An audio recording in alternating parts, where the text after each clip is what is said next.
सर्व विद्यार्थी खूप उत्सुक आहेत.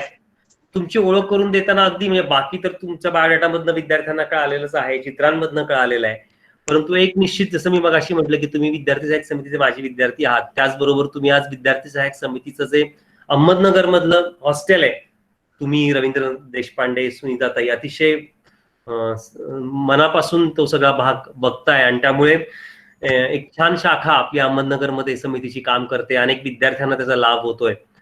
आणि सर्वात महत्वाचं की तुमचा जो हसत बेसिकली ज्याला आपण असं म्हणतो की हॉस्पिटॅलिटी कशी का खरं तुम्ही खूप अनेक वेळा आम्ही अनुभवलेली आहे किंवा अनेक विद्यार्थ्यांनी आपल्या अहमदनगरच्या अनुभवलेली आहे. पुढे काळाच्या ओघात आपण गप्पांमध्ये मी निश्चित काही गोष्टी मला तुमच्याबद्दल सांगायला आवडतील, पण तो तुमचा जो भाग आहे की अतिशय हसतमुख आणि विनोदीच्या माध्यमातून कुठल्याही प्रसंगातनं कसं आपण बाहेर पडायचं सगळ्यांना खूप आवडतं आणि तुमच्या कलेविषयी सुद्धा सगळ्यांना खूप जाणून घ्यायला आवडेल. तर मी आता तुमच्या आणि विद्यार्थ्यांच्या मधला अधिक वेळ घेत नाही आणि तुम्हाला विनंती करतो की तुम्ही विद्यार्थ्यांशी संवाद साधण्यासाठी सुरुवात करावी. नंदकुमार देशपांडे सर. धन्यवाद सर. सर्वप्रथम मी आपला आभारी आहे तुषार सर की ह्या अशा वेगळ्या उपक्रमामध्ये आपण मला सामील करून घेतलं. माझा आवाज आपल्यापर्यंत येतोय सर? हो येतोय, व्यवस्थित येतोय सर. हा ठीक आहे ठीक आहे. आणि चेहरा दिसतोय माझाच? छान छान, अगदी दिसतोय. हो, नाहीतर काय होतं ते आम्ही आपल्या मोबाईलवर असतो आणि असं ते सगळं सेटअप वगैरे असं नाही का ते म्हणते. सर्वप्रथम तुमचा आवाज पण छान येतोय. महत्वाची एक गोष्ट सांगतो. प्लीज सांगा सर. थ्रिलिंग आहे, थ्रिलिंग हे सगळं असं म्हणजे मजा आहे, जादू आहे सगळी. मॅजिक म्हणजे मॅजिकचे तुषार आहे, त्याच्यामुळे सगळं रंजन होतंय सगळं अगदी.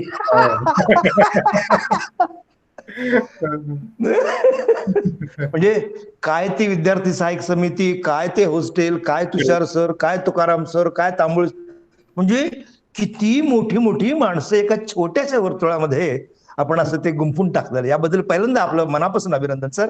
आणि अभिनंदनाचं हायेस्ट लेवल जे आहे ते म्हणजे विद्यार्थी सहाय्यक समिती, त्याला आपण आपली विद्यार्थी सहाय्यक समिती म्हणतो. 100%. आणि सर एकच मिनिट डिस्टर्ब करतो, तुम्हाला जर आठवत असेल ज्यावेळेस अहमदनगर मध्ये हॉस्टेल चालू करायचं म्हटलं आणि तांबोळी सरांच्या घरी आपली मीटिंग झाली होती, तर सर डिसेंबर मध्ये तुम्हाला नाही वाटलं होतं की देशपांडे नाही जण म्हणजे देशपांडे सर, आपलं रवींद्र सर पण आहेत आणि तुमच्याबद्दल कान धरून तुम्हाला सांगितलं त्या दोन गोष्टी, तुम्हाला आठवत असेल तर प्लीज म्हणजे कंटिन्यू. नाही म्हणजे झालं असं होतं त्यावेळेला मीटिंगचं, मला आठवण अशी आहे की तांबुळे सर म्हणाले, हे बघ नंदू मला म्हणतात, नंदकुमार म्हणजे नंदूच, आणि ते म्हणाले की समिती सोडल्यापासून तू एका तरी माझी विद्यार्थ्यांच्या मिटिंगला आलायस का? मी म्हंटल नाही. बर, स्नेहालयाच्या कामाला मदत केली आहेस का? मी म्हंटल नाही. अरे स्वतःपुरतच बघणं थांबव, जरा बाकीच्या मुलांसाठी बघ, तुला तर यायला हवंय. म्हटलं मी आलो, येईन तर 100% येईन, थोडका नाही. अगदी बरोबर. आणि तांबोळी सरांच्या आशीर्वादाने ह्या सगळ्या गोष्टी अशा सुंदर अशा जुळून आल्या. आणि सागर जॉईन होते मला वाटतं. वेलकम सागर, वेलकम वेलकम. ही फार सुंदर गोष्ट आहे अशी. आणि मला वाटतं डिसेंबर मध्ये ती मिटिंग झाली असेल, तेव्हा आपण सर्वांचा परिचय झाला, म्हणजे आपल्या सारख्या कार्यकर्त्यांचा परिचय झाला. आधी काय होतं, आमचं जे क्षेत्र होतं ना ते केंद्रीय विद्यालय पुरतं मर्यादित होतं. मी जे काही केलं ते केंद्रीय विद्यालय आणि त्यामध्ये शिकणारे विद्यार्थी ते 18 पगड जातीचे, वेगवेगळ्या स्टेट्सचे, वेगवेगळ्या भाषावर रचनेचे सगळे विद्यार्थ्यांना मी शिकवायचो. त्यामुळे मग ते इंग्रजी माध्यम आणि सीबीएसई बोर्ड आणि आमचे विद्यार्थी यामध्येच मी असं मस्त आनंदी होतो. असं मुळामध्ये आनंद शब्द महत्वाचा आहे. आज सुद्धा मला समिती आनंदच देते. आता मी थोडंसं माझ्या बॅकग्राऊंडला म्हणजे थोडंसं मागे जातो मी, नाही का, त्याला काय म्हणतात फ्लॅशबॅक. 70, 71, 72 साली प्रचंड दुष्काळ होता. काही लोकांना आठवत असेल.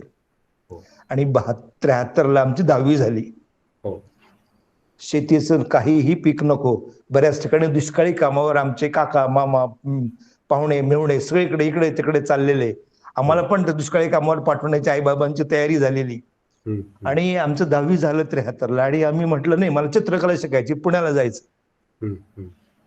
अरे पैसा कुठे? बस पुरते पैसे आहेत बुवा, म्हणजे पुढचं काही माहित नाही. तेव्हा एक फार अशा वेगळ्या व्यक्तीची आणि आमचा सहवास लाभला आम्हाला, त्या म्हणजे वेणुताई पटवर्धन. सातारा कोल्हापूरच्या आसपास कुठेतरी एक जमखंडी संस्थान होतं.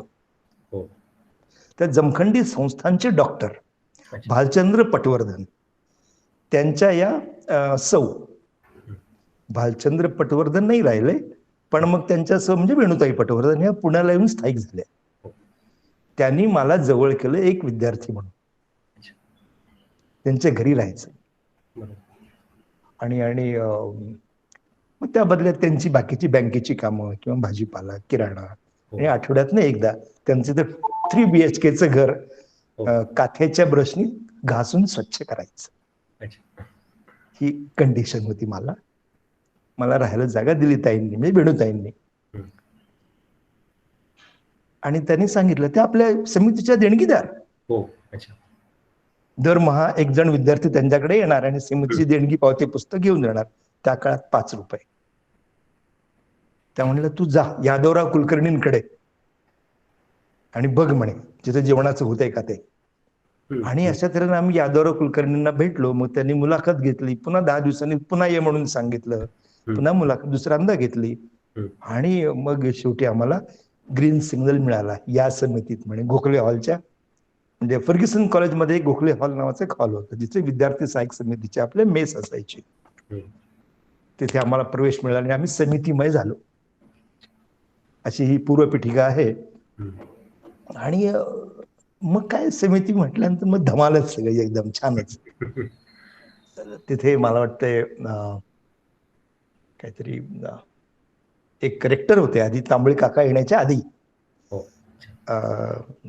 नाही आठवत मला वाटतं रानडे वगैरे असं काहीतरी त्यांचं नाव असावं.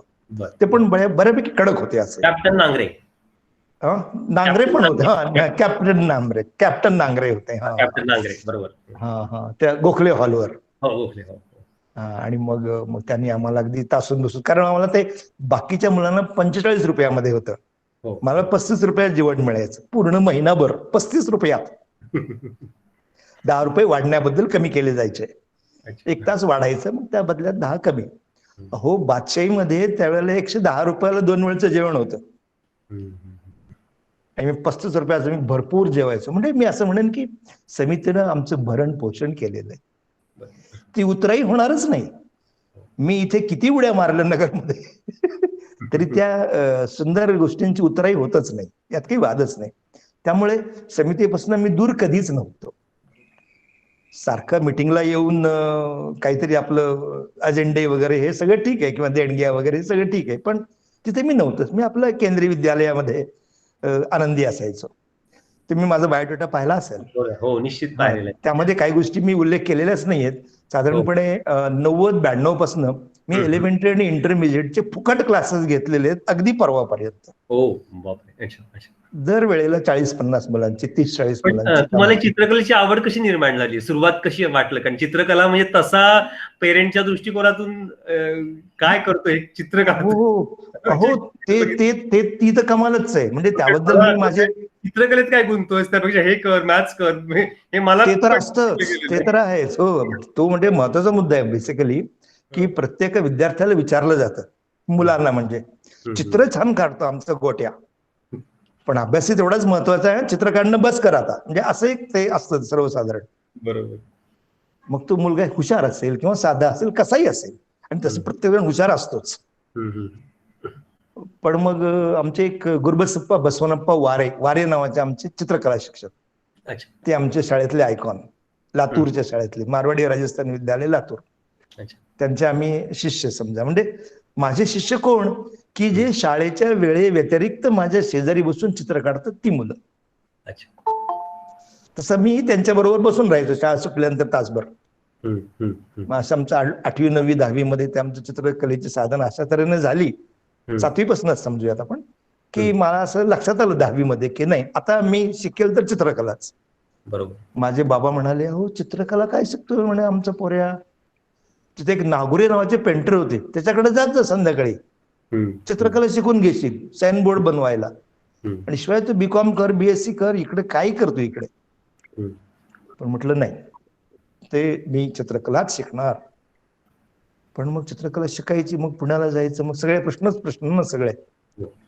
मग त्यातनं मग कशी बशी सुटका केली समितीने आणि वेणुताईंनी, आणि आम्ही मार्गस्थ झालो. परंतु मी असं म्हणेन बरं का, म्हणजे जे विद्यार्थी ऐकतायत मला किंवा जे पालक ऐकतायत त्यांना मी विनंती करेन की जर मुलाला किंवा मुलीला चित्र आवडत असेल तर चित्रकलेला पाठवू नका. बघा मी काय म्हणतोय, आवड असेल तर पाठवू नका. त्या आवडी मागे तिची कल्पकता आहे का हे बघा, सातत्य आहे का ते पहा, आणि मग चित्रकलेला पाठवा. कारण ह्या 3 गोष्टी फार महत्वाच्या आहेत त्यामध्ये. अगदी बरोबर. की मी थोडेसे 2-3 असे काही असे कागद तयार केलेले, स्लाइड्स तयार केले आहेत. रवींद्र देशपांडे सर, स्वागत आहे आपलं. मी काही स्लाइड्स तयार केले, मी तुम्हाला मी दाखवतो, मग त्याच्याबद्दल बोलतो मी. ठीक आहे ना? मी जरा स्लाइड कडे जाऊ का? हो, प्रेझेंट करा.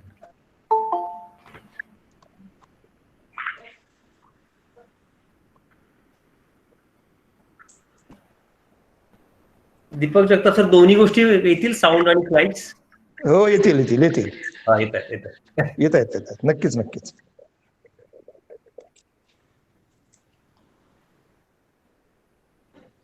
दिसतंय काय? हो हो. हा, यामध्ये बघा मी असं लिहिलेलं आहे, 3 वर्तुळ आहेत ही बरं का.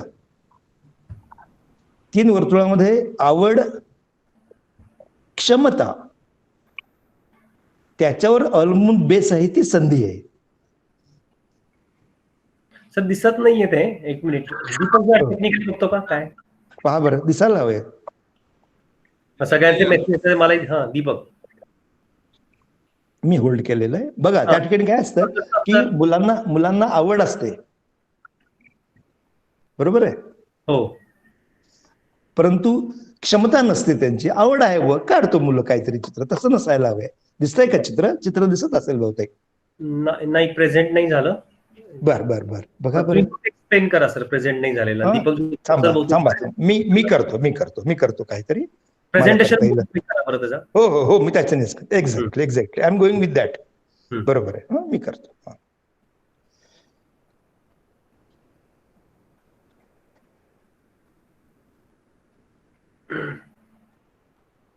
एक मिनिट, स्क्रीन अपडेटिंग करतो. अपडेट, बरोबर. ठीक आहे. आता त्या ठिकाणी मी जे म्हणत होतो मग तेच इथे पण दिसणार आहे आता. आता येईल, करेक्ट तुमचं. ठीक आहे. आता राईट. येस सर, आता दिसतंय सर. तर मी 1 नंबरचं या ठिकाणी मुद्दाम लिहून सर्वांसाठीच ठेवलेलं आहे ते, की आवड किती आहे याला महत्व आहे. आणि विद्यार्थ्याने 10वी पर्यंत लक्षात ठेवायला हवंय की आपल्याला आवड नेमकी किती आहे, आणि त्या आवडीची जी आपली कॅपॅसिटी आहे, क्षमता आहे, ती कितपत आपण वाढवू शकतो हे मुलांनीच ठरवायचं असतं. चित्रकला, कविता, अभिनय, ह्या गोष्टी ह्या बाहेरनं आत नसतात येत, आतनं बाहेर येत असतात त्या. बरोबर. एखादं कविता किंवा काव्य करणं हे सोपं नाहीये तसं. त्यासाठी तुम्हाला आतनच काहीतरी थोडंसं लागतं, ते तुम्हाला वाढवावं लागतं, वाढवता येतं म्हणते, नाही का? बरोबर. ती क्षमता. आणि मग तुम्हाला संधी मिळत जायला पाहिजे. म्हणजे मी एखाद्या स्पर्धेमध्ये भाग घेतला, ती संधी मिळाली ना मला 8वीत असताना, मी किंवा कुणीही विद्यार्थी कॉलेजमध्ये असताना, 10वी 11वी 12वीत असताना, तर त्या लक्षात येते की आपल्या संधीमधनं आपल्याला फायदा होतोय, मिळते. म्हणजे काय की आपण मान्य होतोय सगळीकडे. निश्चित.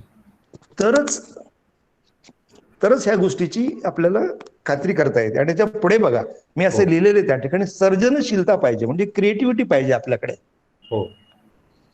तुम्ही उगीच आपलं एखाद्याचं चित्र बघून काढताय किंवा युट्यूबवर पाहून काढताय तसं नाही. तुम्ही स्वतः तुमच्याकडे काहीतरी निर्माण करण्याची काहीतरी आयडिया पाहिजे, सर्जनशीलता पाहिजे. बरोबर. काहीतरी स्वतःच नवीन कल्पनेने त्यामध्ये जोडण्याची क्षमता पाहिजे तुमची. हे सगळं असेल आणि जर तुमच्याकडे सराव, एक बैठकीचा सराव असेल, तर तुम्ही यामध्ये नक्कीच करिअर करावे. छान. आणि एक सांगतो हे करिअर जो कोणी स्वतःहून उतरेल तो सक्सेस होतो. बरोबर. गुड. आईबाबांनी ढकललं म्हणून नव्हे, मोठा भाऊ गेला म्हणून नव्हे. बरोबर, हे महत्वाचं आहे निश्चित. स्वतःहून जायला पाहिजे. हो, कारण काय, मला जायचं होतं पुण्याला शिकायला, मी गेलो. मग त्या ठिकाणी मला काय अडचणी आल्या काय, ते सगळ्या मला आवडतात, त्याच्यावर मात करता येते. कशासाठी? कारण माझ्याकडे ती चिकाटी, मला करिअरकडे जायचं होतं म्हणून. बरोबर. आता ह्या सगळ्या गोष्टीमध्ये मी 3 शब्द वेगळे लिहिले. संयम पाहिजे या ठिकाणी, सौंदर्य दृष्टी पाहिजे, छानच, आणि कलेवर, आपल्या कलेवर बरं का, आपलं प्रेम पाहिजे. खरंच आहे. ही एक छोटीशी वेगळी गोष्ट असते की जी विद्यार्थ्यांनी समजून घ्यायला हवी आहे. हल्ली काय होतं की मोठे मोठे बॅनर्स, खूप महागडी चित्र, म्हणजे GS गायतोंडे नावाचे चित्रकार आहेत, त्यांच्या चित्रांचा परवा लिलाव झाला. बर. फक्त 55 कोटी रुपयांना. अच्छा. अरे असं कोणीतरी ऐकतं आणि मग लोक म्हणतात, अरे चित्रकला म्हणजे भारीच आहे की. पण त्या ठिकाणी संयम आणि चिकाटी ही पण त्यामागचा भाग आहे. आता आपण दुसऱ्या गोष्टीकडे वळू.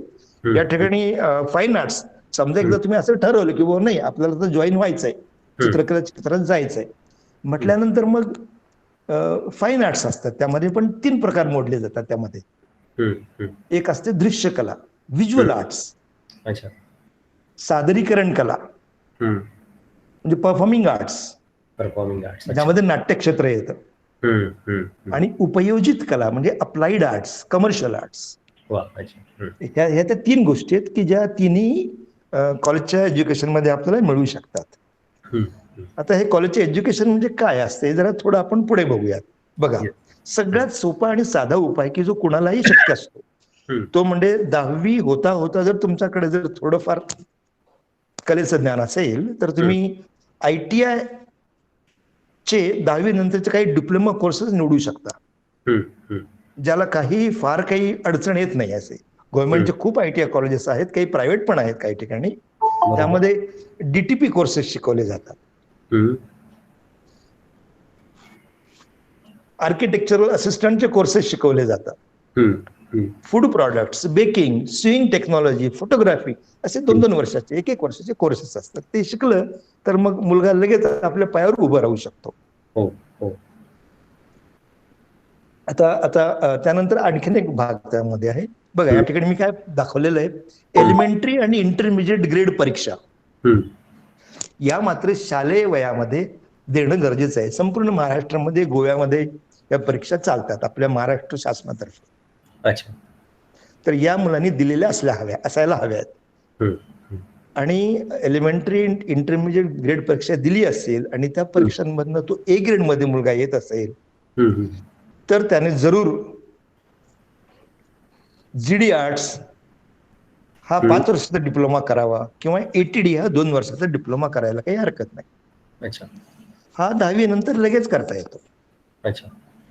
GD आर्ट्स साठी पहिल्यांदा 2 वर्षाचा किंवा 1 वर्षाचा फाउंडेशन कोर्स असतो. मुंबईमध्ये 2 वर्षाचा आहे, बाकी सगळ्या महाराष्ट्रामध्ये 1 वर्षाचा कोर्स असतो. अच्छा. आणि त्यानंतर 4 वर्षाचा एक डिप्लोमा कोर्स असतो, त्याला GD आर्ट म्हणतात, government diploma of the fine arts. अच्छा.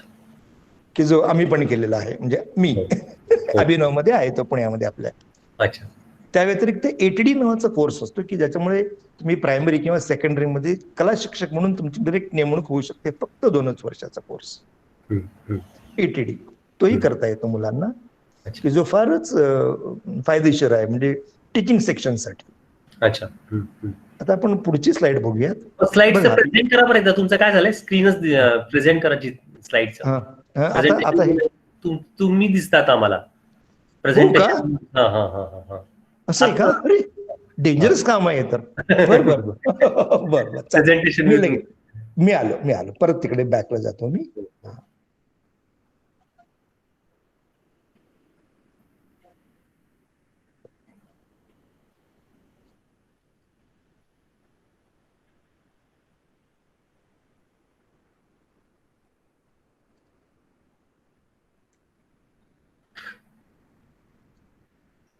बघा, ही स्लाइड परत दिसतेय, 1 नंबरची स्लाइड. आता दुसरी आली असेल, फाईन आर्ट्स. ही दिसत होती मगाशी. बर. त्यानंतर ITI बद्दल आपण बोललो आता, हो ज्यामध्ये DTP architectural assistant, food production, baking आणि स्विंग टेक्नॉलॉजी फोटोग्राफी शिकवले जातात म्हणालो मी. हो हो त्यानंतर ही स्लाइड आपण पाहत होतो, त्यामध्ये असं लिहिलेलं होतं एलिमेंटरी आणि इंटरमिजिएट ग्रेड परीक्षा हम्म, हम्म. की ज्या शालेय जीवनामध्ये मुलांनी द्यायला हव्या असतात, हो हो आणि त्यामध्ये A ग्रेड असेल तर आपण चित्रकलेचा विचार करावा. हम्म, हम्म. अन्यथा बाकी खूप कोर्सेस आहेत दुसरे, तिकडे जावं. अच्छा. मी डिस्करेज नाही करत आहे, पण नाही. नंतर होणाऱ्या त्रासापासून मुक्तता करतोय मुलांची. बर, त्यामध्ये एलिमेंटरी इंटरमिजिएट झालेला असेल आणि 10वी झाल्यानंतर तुम्हाला डायरेक्टली जाता येतं ZDART साठी, की जो 5 वर्षाचा डिप्लोमा कोर्स आहे, हो किंवा ATD 2 वर्षाचा डिप्लोमा कोर्स आहे. बरोबर. त्यानंतर जी स्लाइड आहे त्यामध्ये दृश्यकला, हम्म, सादरीकरण कला आणि उपयोजित कला याचे 3 विभाग पाडले गेलेले आहेत. हम्म, हम्म. दृश्यकलेमध्ये सुद्धा, म्हणजे फाईन आर्ट्स मध्ये सुद्धा चित्रकलेचं वेगळं ग्रॅज्युएशन असतं, हो हो शिल्पकला ही वेगळी, डिझायनिंग वेगळी, फोटोग्राफी वेगळी आणि फिल्म मेकिंग वेगळं. हम्म, हे सगळे वेगवेगळे टप्पे आहेत. आपल्या महाराष्ट्रामध्ये शासकीय कॉलेजेस आहेत 3 ठिकाणी, नागपूर, औरंगाबाद आणि मुंबईला. हम्म, हम्म. त्या व्यतिरिक्त पुण्याला, मुंबईला, नाशिकला, कोल्हापूरला, औरंगाबादला प्रायव्हेट कॉलेजेस पण आहेत, ज्या ठिकाणी डिग्री कोर्सेस, डिप्लोमा कोर्सेस चालवले जातात. हम्म, हम्म. त्या व्यतिरिक्त सादरीकरण कलामध्ये सुद्धा नृत्य, संगीत आणि नाटक SNDT आहे बघा, पुण्याचं कॉलेज किंवा मुंबईचं, त्या ठिकाणी याचे भरपूर चांगल्या तऱ्हेने प्रॅक्टिस करून घेतली. ते फार मोठी माणसं त्या ठिकाणी काम करतात, प्राध्यापक मंडळी. अच्छा. त्या व्यतिरिक्त उपयोजित कला म्हणून असते, ज्यामध्ये पाकशास्त्र आहे, ब्युटी कल्चर आहे, फॅशन डिझायनिंग आहे, इंटिरियर डिझाईन आहे, आणि सगळ्यात जबरदस्त की जे पुढच्या 10 वर्षानंतर लागणार आहे ते आहे जाहिरात क्षेत्र, ज्यामध्ये ग्राफिक डिझायनिंग आहे, एनिमेशन आहे आणि मल्टीमीडिया. या तिन्ही कोर्सेसला आज एवढी प्रचंड मागणी आहे, तुम्ही जेवढं काम कराल तेवढं कमी, असं झालेलं आहे ते. आता त्यानंतर आपण बघूयात, हा एक नवीन भाग आहे बॅचलर ऑफ फाईन आर्ट्सचा. त्याबद्दल मी थोडंसं 1-2 मिनिटात बोलू इच्छितो. हो निश्चित. हा, हे कसं झालेलं आहे की खूप वर्षांपासून आपल्या महाराष्ट्रामध्ये डिप्लोमा चालू होता, म्हणजे ZDART, डिग्री नव्हती. बरोबर. आणि भारतामध्ये सगळीकडे डिग्री होती, आपलं महाराष्ट्र वगळता. मग पुणे युनिव्हर्सिटी, म्हणजे सगळ्याच महाराष्ट्रातल्या युनिव्हर्सिटीजने असं सुरू केलं. सर तुझं स्क्रीन परत प्रेझेंट करा. सोनाली तू स्क्रीन प्रेझेंट केल्यामुळे सरांचा स्क्रीन गेला. काय झालं, एका विद्यार्थ्यांनी चुकून प्रेझेंट केलं. मी परत बॅकला जाऊ का? हो, ते परत कुणी प्लीज लक्षात द्या, सगळ्या विद्यार्थ्यांनी चुकून प्रेझेंटेशनला जाऊ नका. सोनाली कडनं चूक झाली आता, झाला चुकून. मी परत बॅकला आणि परत प्रेझेंटेशन बाहेर आणि मुलांना येत. मी आता बॅचलर ऑफ फाईन आर्ट्स बद्दल बोलत होतो मी. तर बॅचलर ऑफ फाईन आर्ट्स म्हणजे काय, तर संपूर्ण भारतामध्येच नव्हे तर संपूर्ण जगामध्ये याला मान्यता मिळते. परंतु बॅचलर ऑफ फाईन आर्ट्स एक छोटीशी अडचण अशी आहे की त्यामध्ये तुम्हाला आलं, स्क्रीनवर आलं का, त्यामध्ये तुम्हाला 12वी कंप्लीट पाहिजे, तुमचं 12th. बरोबर. पण 12वी मध्ये, म्हणजे 11वी 12वी तुमचं पूर्ण हवंय, आणि 12वी मध्ये 50% मार्क जरी असले, सायन्स असतील, कॉमर्स असेल किंवा आर्ट्स असेल, ह्युमॅनिटीज, त्यामध्ये कोणतंही स्ट्रीम चालतं, परंतु 12वी हवी मिनिमम मार्काने 50%च्या आसपास. बरोबर. तर तुम्हाला या ठिकाणी बॅचलर ऑफ फाईन आर्ट्सला की जे बऱ्याच ठिकाणी सुरू आहे सध्या, पुण्यात, मुंबईत, नाशकात, कोल्हापूरला, सगळीकडे या ठिकाणी BFA सुरू आहे. हे युनिव्हर्सिटीचे कोर्सेस आहेत, पुणे युनिव्हर्सिटीचे, ज्यामध्ये परत तेच सगळं sculpture, applied art, visual arts, music मध्ये पण आपल्याला BFA करता येतं. डिझाईन नावाचं एक वेगळं सेक्शन आहे, ज्या ठिकाणी आपण BFA, bachelor of fine arts in design, असं ती आपल्याला डिग्री मिळू शकते. परफॉर्मिंग आर्ट्स मधनं आपल्याला BFA करता येते. बऱ्याच गोष्टी माहीत सुद्धा नाहीत. एकेकाळी फक्त SNDTच्या काही मुलींपुरत्याच ह्या गोष्टी मर्यादित होत्या, पण आता ते पुणे युनिव्हर्सिटीने सर्वांसाठी ते कॉमन केलेले आहेत. आणि फाईन आर्ट्स म्हणजे पेंटिंग, यामधनं आपल्याला ग्रॅज्युएशन करता येतं, आणि BFA नंतर मग MFA होता येतं, मास्टर ऑफ फाईन आर्ट्स, म्हणजे पोस्ट ग्रॅज्युएशन झालं. नंतर AM करता येतं, मग प्राध्यापक होता येतं. किंवा कोणत्या सोनाली परत ठीक आहे, आता कंटिन्यू राहील. ओके, आहे ना कंटिन्यू, दिसतंय ना? नाही गेलं ते. नाही का? बर बर बर, ओके ओके. मला असं वाटतं ते मोर दॅन 17 झालेले आहेत म्हणून असं काहीतरी होतंय वाटतं ते. बर anyway, no issue, no issue. Okay. तर ते आपल्याला MFA पण परत करता येतं, त्याला फार महत्व आहे MFA ला. अच्छा. कारण मग पोस्ट ग्रॅज्युएट झालं की तुम्हाला मग परदेशात जाता येतं शिकण्यासाठी सुद्धा. आता मी कुठेतरी हरवलोय मला वाटतं, सापडलो. हे सगळ्याची मजा मी नाही का मगाशी म्हणालो, या सगळ्या गोष्टी अशा थ्रिलिंग असतात. कॉम्प्युटर येतंय परत, आलं का BFA? तर हे BFA करणं फार गरजेचं आहे. कशासाठी? तरी तुम्हाला नॅशनल लेवलवर कॉम्पिट करता येतं. आज केंद्रीय विद्यालयामध्ये मी ज्या ठिकाणी कला शिक्षक म्हणून गेली काही वर्षापासून आहे, ते केंद्रीय विद्यालय भारत आणि भारताबाहेर मिळून 1200 आहेत, 1200च्याही वर. भारताबाहेर पण आहे? भारताबाहेर पण आहेत, होय होय. मॉस्कोला आहे, काठमांडूला आहे, तेहरानला आहे, अशा काही ठिकाणी ज्या ठिकाणी भारतीय दूतावास आहे त्या ठिकाणी आहेत काही ठिकाणी. जो 1200 आहेत एकूण, भारतात तर आहेतच.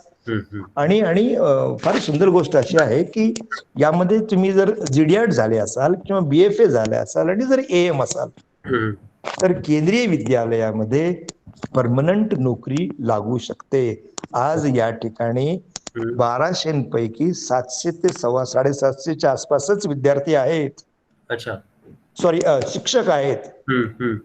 बाकी 500च्या आसपास जवळजवळ जागा रिकाम्या आहेत. वा, चांगली संधी आहे मग इथे. आणि मी सांगतो की जे कोणी ग्रॅज्युएशन या विषयातनं करतायत ना, त्यांनी केंद्रीय विद्यालयामध्ये यावं.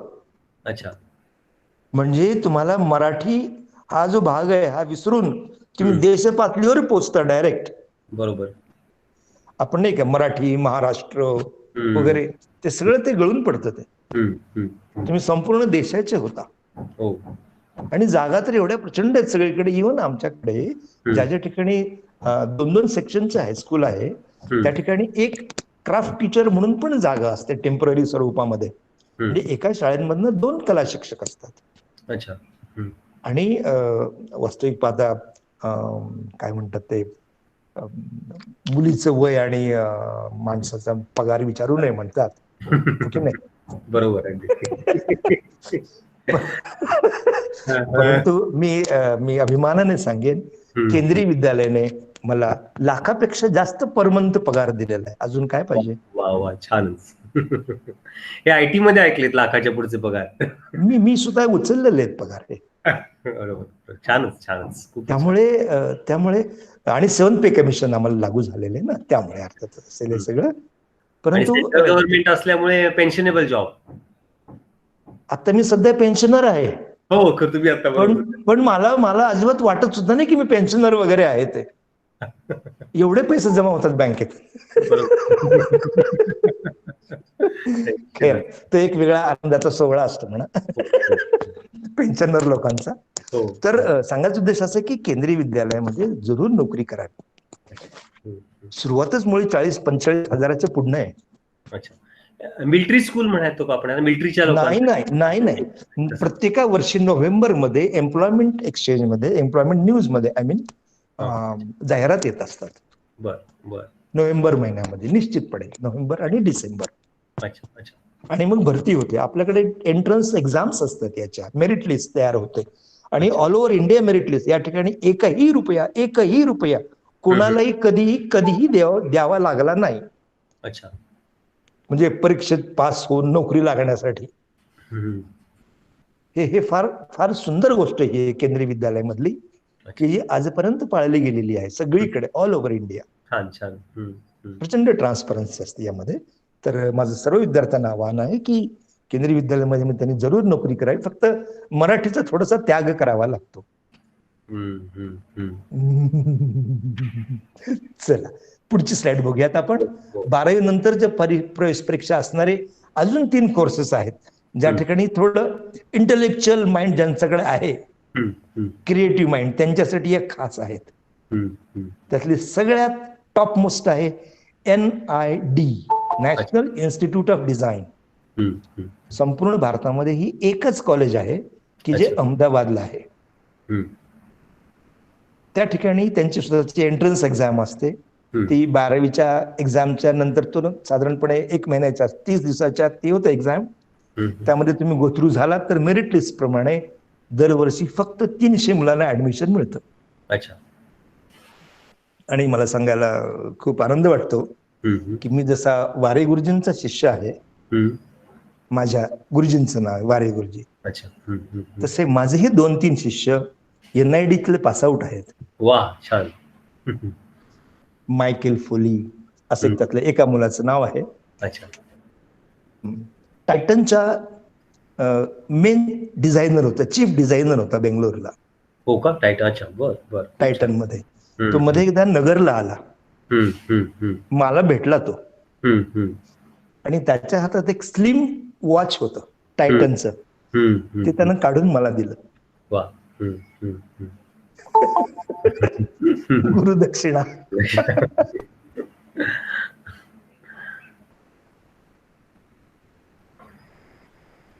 आणि NIDची कुठे कुठे आहे, कुठं असते ट्रेनिंग याचं?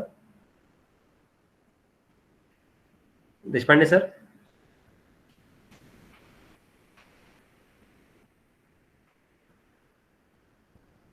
बहुतेक सरांचा कनेक्शन काही कारणामुळे गेलेलं दिसतंय.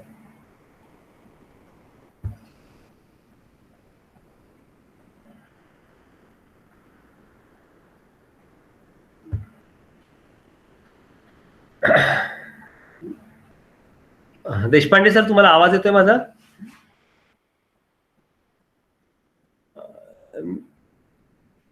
नंदकुमार देशपांडे सर. बहुतेक सरांचं काही कारणाने कनेक्शन हे झालेलं आहे. दीपक सर चेक करताय का तुम्ही? मला वाटतं की इंटरनेट प्रॉब्लेम आहे त्यांचा. कसलं? इंटरनेट कनेक्शन हे झालंय का त्यांचं? अच्छा, बर बर, ठीक आहे. जे काही विद्यार्थी आता आहेत सर कनेक्ट होतील इंटरनेट थ्रू, तोपर्यंत मला निश्चित सांगायला आवडेल की त्यांनी जी काही माहिती आता दिलेली आहे, खरं तर तुम्ही अनेक जण 10वीतले विद्यार्थी आहात, आणि तुम्ही मगाशी मी ज्यावेळेस प्रश्न विचारला होता, तुम्ही सांगितलं की अनेकांना चित्रकलेबद्दल आवड आहे, अनेकांना खूप छान संधी आहे. सरांनी सांगितलं की कशा पद्धतीची संधी आहे, कित्येक गोष्टी, मला पण अनेक गोष्टी माहित नव्हत्या की एवढ्या, आणि आता NID बद्दल त्यांनी जे सांगितलं, अजून ती माहिती त्याबद्दल सांगतील. तर त्यामुळे मला हे निश्चित सगळ्यांना आवर्जून आले. देशपांडे सर आले. सर बहुतेक तुमचा डिस्कनेक्ट झाला होता इंटरनेटमुळे. तुमचा आता साऊंड म्यूट आहे सर, साऊंड चालू करा. तुमचा साऊंड म्यूट आहे, तो चालू करा, तुमचा आवाज येईल. मी आता तेच आमचा आवाज पण आला. आताच मुलांशी बोलत होतो की किती चांगल्या संधी आहेत. सरांनी इतक्या छान पद्धतीनं NID बद्दल प्रश्न विचारत होतो. सर हे NID थोडं विस्तृत सांगितलं, कारण कुठे कुठे. हो सर, NID ही एकमेव संस्था आहे भारतामध्ये, अहमदाबादला. एकमेव आहे? अच्छा, बरं. अहमदाबाद. हा, एकच संस्था आहे ज्याचे एंट्रन्स एक्झाम होतात दरवर्षी. तिथे प्रवेश मिळणं खूप टफ असेल. एकदम टफ, म्हणजे साधारणपणे 2-3 लाख मुलं बसतात आणि 300 मुलांचं सिलेक्शन होतं. अरे बापरे. अच्छा अच्छा, बरं. ते म्हणजे टफ म्हणजे टफ आहे. किती वर्षाचा आहे हा NIDतला? 5 वर्षाचा कोर्स. 5 वर्षाचा कोर्स. आणि काय डिग्री मिळते त्यामधनं? NID ची डिग्रीच असते ती, NID डिझायनिंग फॅशन टेक्नॉलॉजी. आणि मग यांना NID म्हटलं ना,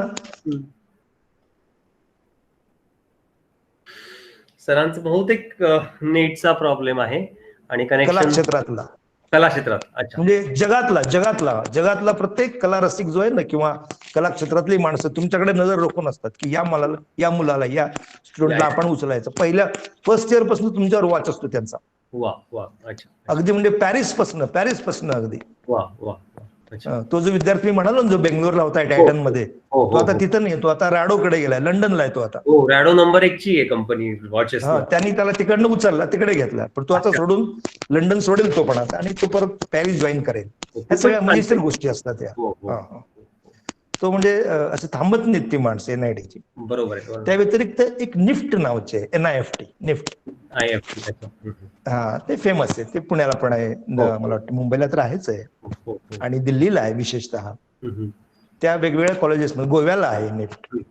तर तिथे तुम्हाला ऍडमिशन मिळतं. त्या ठिकाणी फॅशन टेक्नॉलॉजी आहे, डिझायनिंग आहे, कला आहे, या सगळ्या गोष्टीमध्ये तुम्ही एक्सपर्ट होता. चेन्नईला तर फार सुंदर आहे. आपले 2 विद्यार्थी आहेत चेन्नईला, आपल्या नगरचे आहेत. हो का? अच्छा.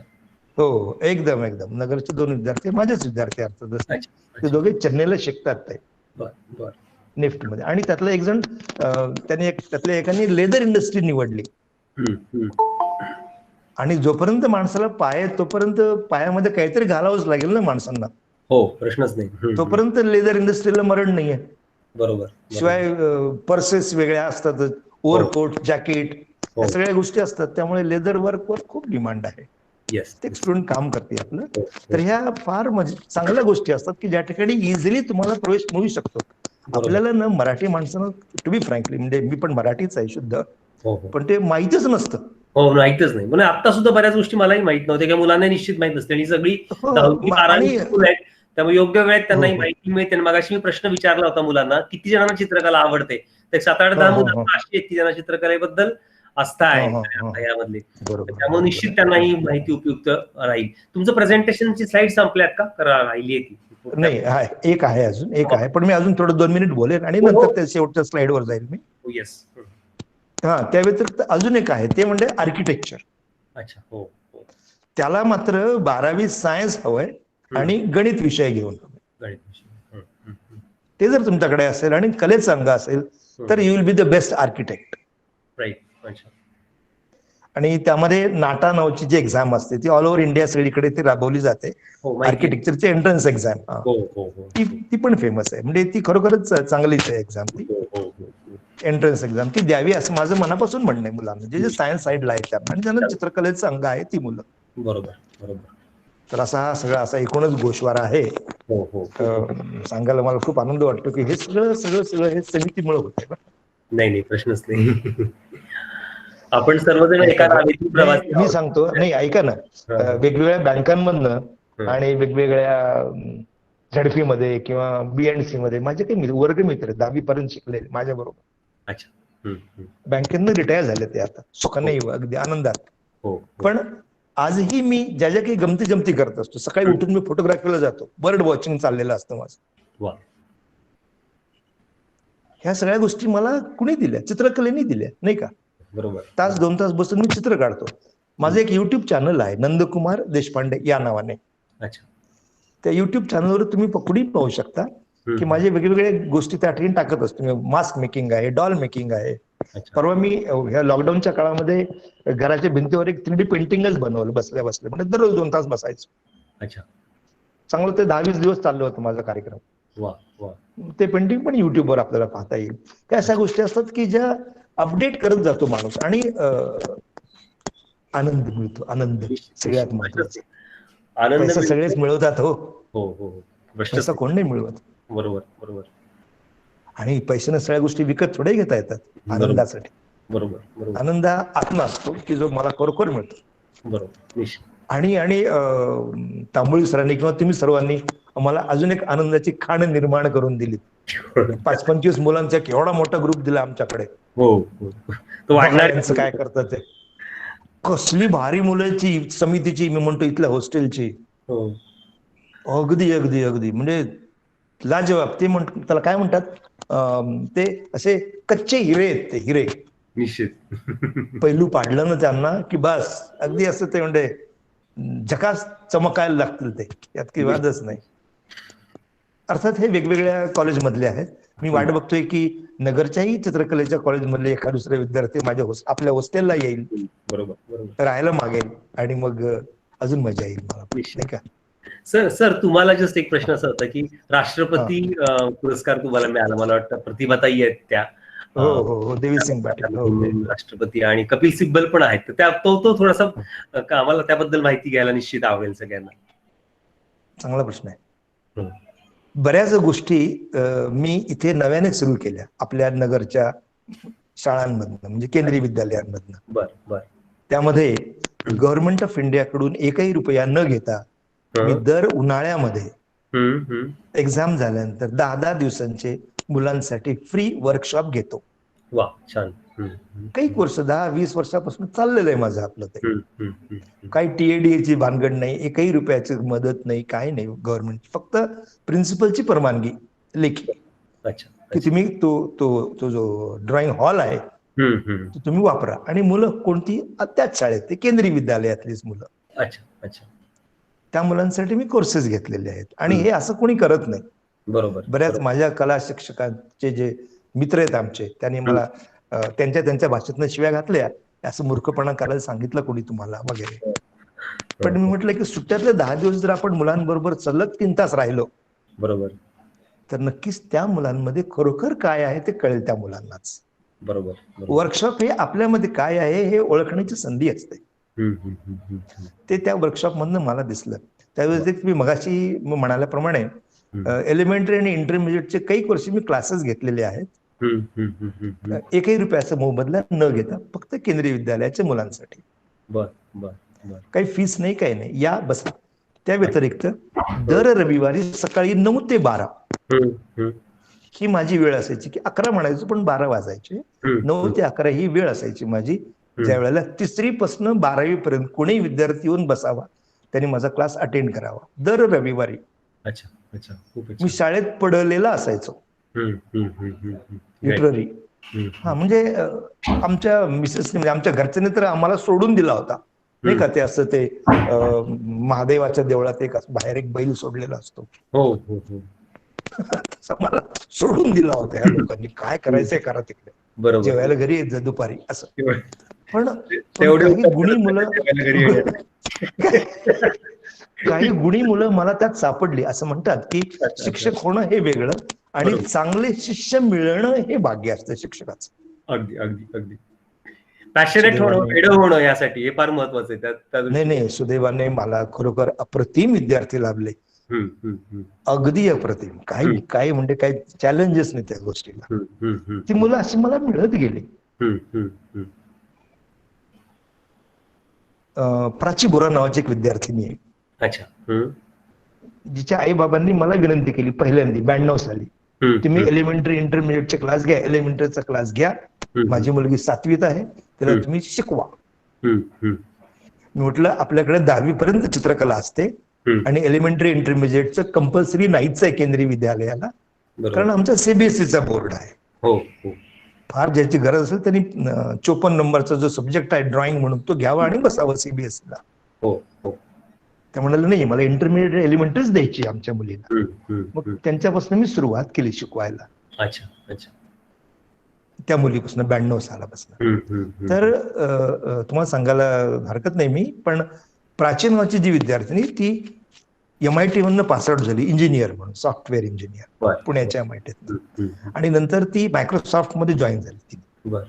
काही वर्ष ती अमेरिकेतच होती. 4 वेळेला बिल गेट्सनी तिच्याशी हात मिळवणी केलेली, म्हणजे हस्तांदोलन केलं, कॉंग्रॅच्युलेशन केलं तिला. छान. ती सॉफ्टवेअर इंजिनियर आहे, पण ती डिझायनर म्हणून तिने काम केलं त्या काळामध्ये. आता तिच्या घरच्यांनी विरोध केला परदेशातनं इकडे ये म्हणून ती गेल्या 2-3 वर्षापासून भारतामध्ये आहे, हैदराबाद मध्ये असते ती. आणि हैदराबाद मधनं ती तिकडचं काम बघते. असे काही विद्यार्थी आहेत ज्यांची मी नावं घ्यावीत अशी, की ज्यांनी सुंदर कामं केलेली आहेत पुढे. आणि हे सगळं समितीमुळे. प्रश्नच नाही सर. अवॉर्ड बद्दल अवॉर्डचा जो प्रसंग आहे तो तुमच्याबद्दल. आता ह्या ज्या गोष्टी आहेत ना, आता मी तुम्हाला म्हणालो, हे Sunday classes, elementary intermediate, workshop, हे कोणीच करत नाही ना. त्यामुळं वेगळं पण म्हणून. आणि अजून एक गंमत अशी की सरकारी नोकर आहे मी. एकही रुपया जास्त मिळत नाही मला असं वेगळं काही करण्याचा. तरी मी करायचो. आणि कुठेतरी वर नोट होत गेलं. आणि 97 साली मोहिराम सैक्या नावाचे तेव्हा राज्यमंत्री होते, HRD मिनिस्टर, त्यांच्यातर्फे मला केंद्रीय विद्यालयातलं बेस्ट टीचर म्हणून अवॉर्ड मिळाला. 1997 साली. आता अवॉर्ड मिळाल्यानंतर माणूस थांबतो, पण तसं नसतं ते. ऍक्च्युअली अवॉर्ड हा वेगळा भाग असतो आणि काम हे वेगळा भाग असतो. आणखी मला नवीन कल्पना सुचायला लागतात, कारण 4 जागी जाऊन येतो माणूस इकडे तिकडे, वर्कशॉप अटेंड करतो. मग मला त्यांनी वर्कशॉपचा डिरेक्टर म्हणून नियुक्त केलं, प्रशिक्षक म्हणून. मग मी मुंबईला जायचं दरवर्षी 20-1 दिवस. आणि मग जे कला शिक्षक आहेत नवीन जॉईन होणारे, त्यांना सीबीएसईचा अभ्यासक्रम काही शिकवायचो मी. हे कार्यक्रम सुरू झाले असे. अच्छा. अल्टिमेटली थोडं जरा म्हणजे असं लक्षात आलं, अरे वो मुंबई रिजन के देशपांडे सर आहे ना, उनको बुलाव. निघाले आम्ही आपले मग सुटकेस घेऊन. असं ते बरीच वर्ष चाललं आणि मग ते कुठेतरी वर लक्षात येतं ते की एक माणूस इथे आहे. पण त्याला 2010 साली, म्हणजे मला 2010 साली ते प्रेसिडेंट अवॉर्ड देण्यात आलं. अच्छा. कुठे झाला होता तो कार्यक्रम? दिल्लीला झाला. दिल्ली. मनमोहन सिंग त्यावेळेला पंतप्रधान होते. अच्छा. त्यांच्या बरोबर सकाळचं ब्रेकफास्ट झाला. वा, अच्छा, सुंदर. दुपारी दिवसभर फंक्शन आणि संध्याकाळी राष्ट्रपती भवन मध्ये चहापान. वा वा. तिथे त्या राष्ट्रपती भवनच्या चमच्यावर सुद्धा लायन असतो, 3 सिंहचा ठप्पा असतो. अच्छा. चमचा असेल, प्लेट असेल, सगळं ते लायनच असतं सगळं तिकडे. कसली धमाल नो काय म्हणजे. आणि गंमत अशी विमानाने प्रवास, बायको सगट. वा.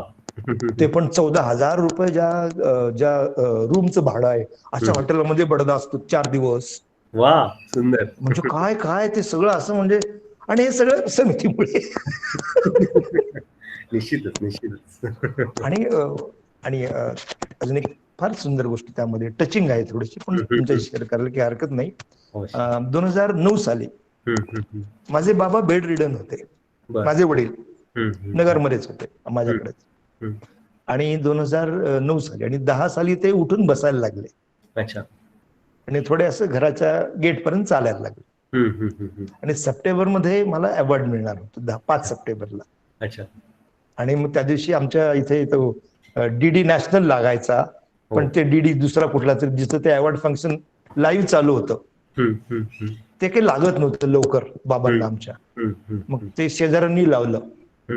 मग आमचे बाबा चालत पायऱ्या उतरत, पायऱ्या चढत शेजाऱ्यांकडे गेले आणि त्यांनी याची डोळा याची देही आपल्या मुलाला बक्षीस घेताना पाहिलं. छानच. टीव्ही मध्ये. खूप विद्यार्थी पण बघत होते ही सगळी गोष्ट. निश्चित. छानच, खूपच छान.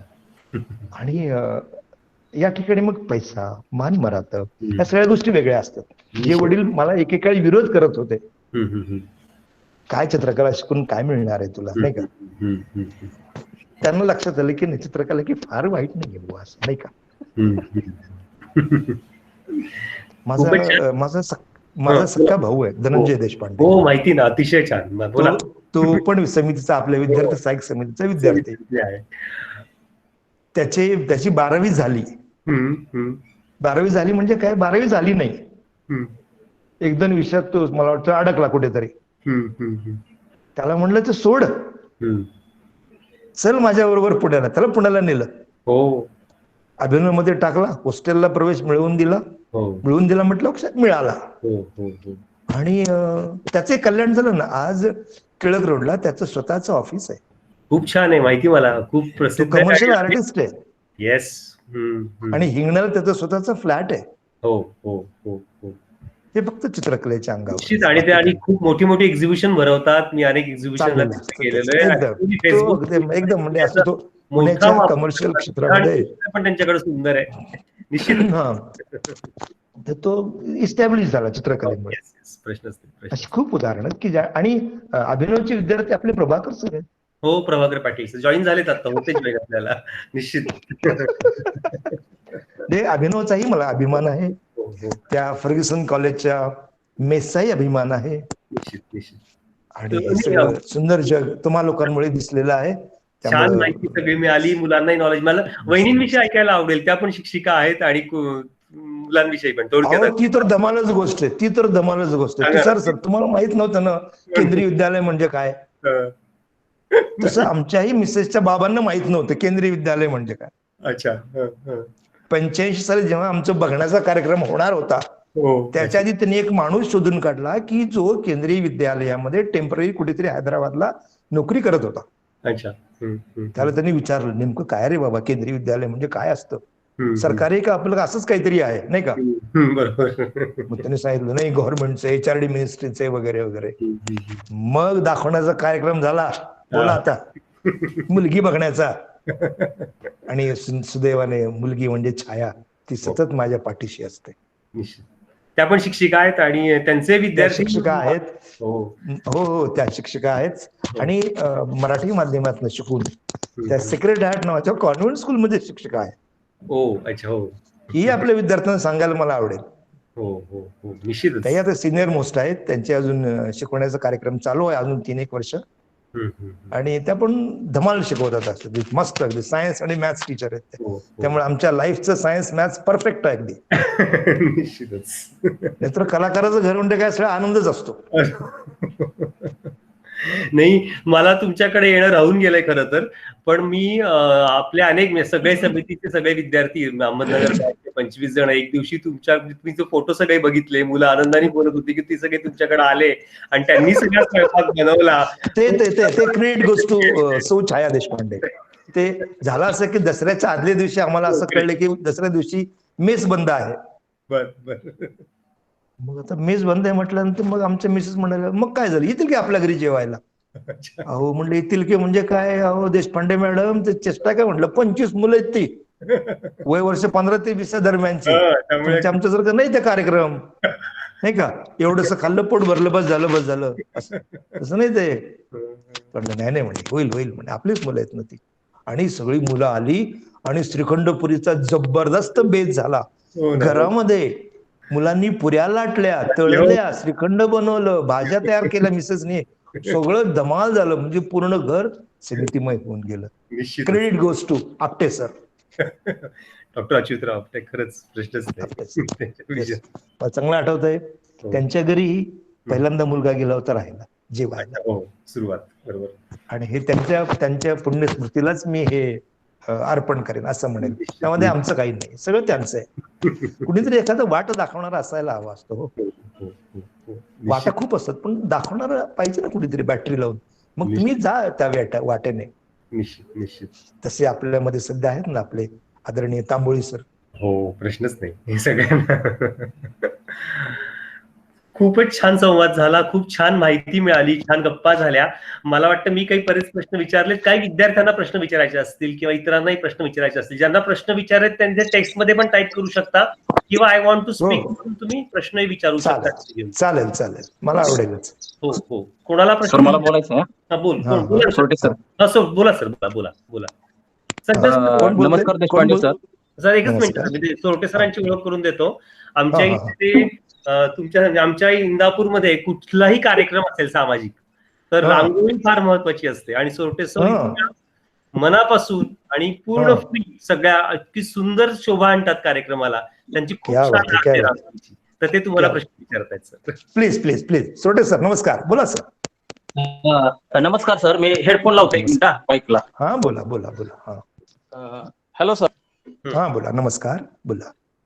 नमस्कार देशपांडे सर, तुम्हाला हे ऐकल्यानंतर आणि पाहिल्यानंतर मला माझ्या गुरुजनांची आठवण आली. तर भारत हायस्कूल जीवरला, करमाळा तालुका, जिल्हा सोलापूर, तर त्या ठिकाणी धोत्रे सर म्हणून होते. धोत्रे सर, तर आता ते रिटायर झाले, 15-20 वर्ष झाले जवळ, सोलापूर राहत आहेत. तर ते AM होते, आर्ट मास्टर होते. तर त्या शाळेची आठवण झाली, माझ्या शाळेची जुन्या. तर त्या शाळेचं असं वैशिष्ट्य होतं त्या शाळेचं, अजून आहे का नाही माहित नाही आता, पण 8वी पर्यंतच्या मुलांना ते घरनं फक्त एक ब्रश आणायला लावायचे आणि पाण्यासाठी एक भांड शाळा आणायला लावायची. आणि शाळेत 3 कलर दिले जायचे, बेसिक कलर आणि कागद पुरवले जायचे. आणि विद्यार्थ्यांना चित्रकलेमध्ये आवड निर्माण केली जायची. आणि मी साधारणतः 80ला 8वीला होतो, त्यावेळेस माझी इंटरमिडिएट झाली आणि 7वीला एलिमेंटरी झालतो. तर मग करमाळ्याला परीक्षेला जावं लागायचं. तर त्या चित्रकलेचा फायदा असा फायदा झाला सर की पुढं मी आवड असताना चित्रकलेला जाऊ शकलो नाही थोडंसं वेगळ्या कारणाने, म्हणजे घरच्या अडचणीमुळे. परंतु त्याला सायन्सला मला त्याचा खूप फायदा झाला की ज्या बायोलॉजी मधल्या आकृत्या ज्या होत्या फिगर्स, तर त्या खूप छानपैकी काढता येऊ लागल्या. तर चित्रकलेचा हा निश्चितपणे शिक्षणामध्ये इतका फायदा होतो, पण पालक दुर्लक्ष करतात. पण अलीकडे पालकांना महत्व पटलंय की आता मी शिक्षक पेशामध्ये असल्यामुळं की आयटीआयला असेल किंवा इकडे कुठे ऍडमिशन घ्यायचं असेल तर 5% 2% मार्क ह्या चित्रकला आहेत, इंटरमिडिएटचे मार्क आहेत. तर तो फायदा पालकांना आता माहिती झालेला आहे. त्या मुलांचा आता ओढा इकडे वाढलेला आहे चित्रकलेकडे. आणि या ठिकाणी मी एक सांगू इच्छितो सोरटे सर की फायदा हा पालकांना दिसतो, परंतु हा. जेव्हा इंटरमिडिएट आणि एलिमेंटरी मुलं जॉमेट्री एक्सपर्ट होतात तेव्हा हा. त्यांना तुम्ही अर्थात म्हणता हा. त्याप्रमाणे बायोलॉजी असेल किंवा सायन्सचं कोणतं थेरम असेल हा. त्यामध्ये ती मुलं एवढं अचूकता आणतात की ज्याचं नाव ते. म्हणजे मी आधी बरं मुलांना का सर? पेन्सिल कशी शार्प हा. करायची ते शिकवतो. बरं का सर? तुमच्याही सरांनी तर मी तुम्हाला माझ्या शिकवलं असेल, शाळेमध्ये धोत्रे सरांनी. हो हो हो. हो हो तर माझ्या शाळेमध्ये मी इंटरमिजिएट एलिमेंटरी जे आहेत ना जॉमेट्री, तर तो मी घेण्याचा प्रयत्न करतो काही हा, हो हो वेळा हो म्हणजे हो हो मुलांना हो. मार्गदर्शन करण्याचा. आणि हम्म. तर माझे जे मित्र होते निमगाव शाळेला असताना इतकेत केलं, तर तो एटीडी झालेला आहे, तो रयत शाळेमध्ये आता जॉबला आहे. अरे वा. हा, आणि हा. आणि अभिनवलाही आमचा एक मित्र आहे, तुमचा विद्यार्थी असेल किंवा सहकारी हं, असेल, कदम बांडे हं. म्हणून, आपल्या कदम इंदापूरचाच पांडे येतो. नाव कानावर आहे कानावर आहे हा नाव. कदम पांडे तर आहे अभिनवला. हा. त्यानंतर बाळासाहेब अभंग म्हणून बी आहे तो. बर अभिनवला बर. होता अच्छा. बाळासाहेब वरकोटचा, आपल्या निमगावचा इथलाच होता. तोही चांगला बर बर. हे आहे. कलाकार त्यानंतर आहे. इथला कलाकार आहे. आणि इंदापूरचा वाघोडे सरांचा हं, मुलगा हं. अभिनवला मला वाटतं होता, तो स्कल्पचर त्यांनी केलेले पूर्ण. अरे वा. हा हा हा. हा तर असे विद्यार्थी तुमच्या हाताखाली घडलेले असतील मग अभिनवला याला असताना इकडे तिकडं. होय होय तर आहेत. हो तुम्हाला हो. भेटून खूप आनंद झाला. आणि अल्फाबाईटच्या वतीनं सन्मान्य रंजनकर सरांनी खूप सुट्टीमध्ये विद्यार्थ्यांना चांगली मेजवानी दिली व्याख्यानाची. तर नाही नाही तुम्ही भेटलात त्याबद्दल तेवढंच नाही ते रंजनकर धन्यवाद. सरांच्या आणि कामाला सरांचे आभार, कार्याला तुमचे तेवढंच नाही. आभार, तुमचे आभार, धन्यवाद सरांचे सर. आभार मानतो. आणि तुमचा नगरला केव्हा अमूल्य असा याल वेळ. तेव्हा जरूर घरी या.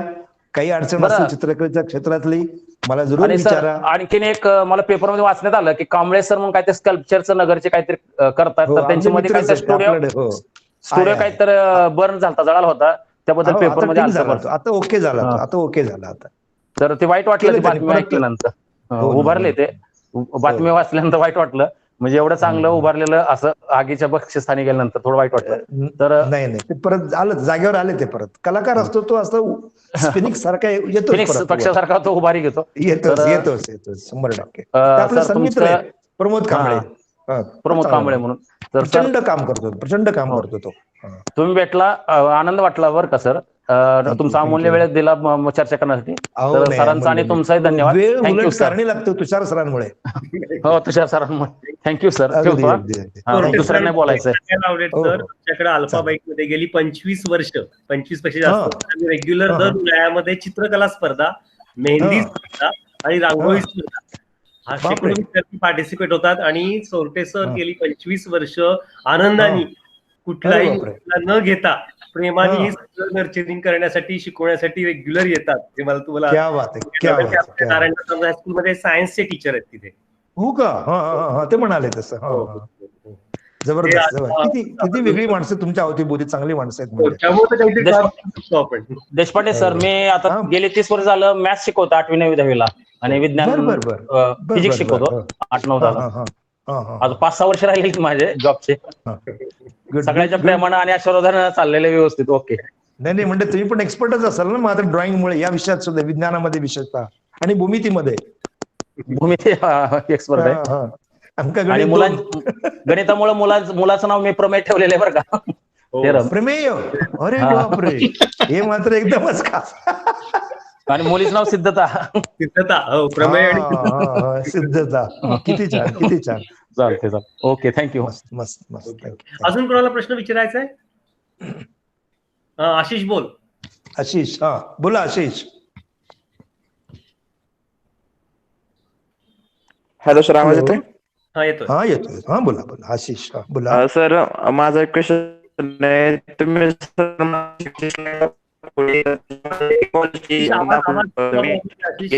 टर्म मध्ये हॅलो. नाही आशिषचा आवाज येतोय पण थोडा हॅलो. पाण्यात नाही येतोय, असं थोडासा पाण्यात नाही येतोय. थोडा बोल आशिष. सर, तुम्ही मगाशी जे म्हणजे कॉलेजची माहिती सांगितली होती, बोला. तर त्याच्यामध्ये IIT उल्लेख होता, IIT कॉलेजचा. हा हा हो हो हो हो. तर मग IIT कॉलेज म्हणजे आपले IIT बॉम्बे आहेत, IIT बॉम्बे किंवा IIT मद्रास, ह्याच्यामध्ये सुद्धा कोर्स उपलब्ध आहेत का त्या आर्ट्सचे? ठिकाणी IIT मध्ये सुद्धा डिझायनिंगचे कोर्सेस आहेत. हो, IIT तेच आपल्याला आहे. माहित पण कारण नसतात मी, या गोष्टी. हो आहेत. डिझायनिंगचे कोर्सेस आहेत. नाही सर, मला अगोदर, आणि सर मला खरंच माहित नव्हती की मला IITच्या एंट्रन्स एक्झाम मध्ये, हॅलो हॅलो. ऐका आशिषजी, IITच्या एंट्रन्स एक्झाम मधनं तुम्ही गो थ्रू झाल्यानंतर कोणते कोर्सेस निवडायचे हे तुमच्यावर अवलंबून असतं. त्यामध्ये डिझायनिंगचे कोर्सेस आहेत. की जे आर्टिस्ट लोकांना फार पोषक असतात. आपली एक कराळे नावाची विद्यार्थिनी आहे, तिने ते कोर्सेस घेतलेले आहेत. हॅलो. आशिष तुमचा प्रश्न विचारायचा त्यामध्ये. आणि सर म्हणजे आता तुम्ही सांगितलं की कोर्स अवेलेबल होते, पण मला फक्त एवढंच माहित होतं की बरेचसे मुलं त्या IIT ला इंजिनिअरिंग साठी किंवा मेडिकल साठी म्हणजे जवळपास प्रत्येकाचं स्वप्न असतं की सर IIT कॉलेजमध्ये आपल्याला ऍडमिशन मिळावं, कारण डिझायनिंग पण आहे त्यामध्ये. फक्त IITचे जे बाकीचे नॉर्म्स जे आहेत की जे मेरिट मध्ये येणे ते सगळीकडे लागू होतात, परंतु एकदा तुम्ही मेरिट मध्ये आले की त्यानंतर मात्र तुम्हाला कोणता कोर्स निवडायचा याचं स्वातंत्र्य असतं. हा सर. आणि मला खडगपूर आहे, IIT मुंबई आहे, IIT चेन्नई आहे, IIT चंदीगडला फार सुंदर कोर्स आहेत काही काही. आपण हे बघतच नाहीत मुलं. बघा त्या ठिकाणी डिझायनिंगचे वेगळे कोर्सेस आहेत त्यांचे. बोला.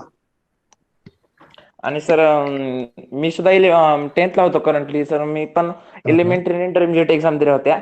तर मला त्याचा एवढा फायदा झाला की मला फिगर्स अगोदर जमत नव्हत्या परफेक्ट काढाय सायन्स मधल्या.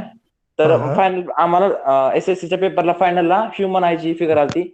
तर इतकी मला उत्कृष्ट जमली फिगर, इतकी उत्कृष्ट फिगर जमली की मला म्हणजे विश्वास होत नव्हता की मी काढली फिगर म्हणून, कारण माझ्या फिगर खूप खराब यायच्या अगोदर. नाही, आशिषने ही फार सुंदर गोष्ट आपल्याशी शेअर केलेली आहे की एलिमेंटरी आणि इंटरमिजिएटला बसताना जॉईन होताना काही नाही वाटत, पण जेव्हा विद्यार्थी पासआउट होऊन बाहेर येतो एलिमेंटरी इंटरमिजिएट, तेव्हा त्याच्याकडे एक आत्मविश्वास आलेला असतो फिगर ड्रॉइंगचा.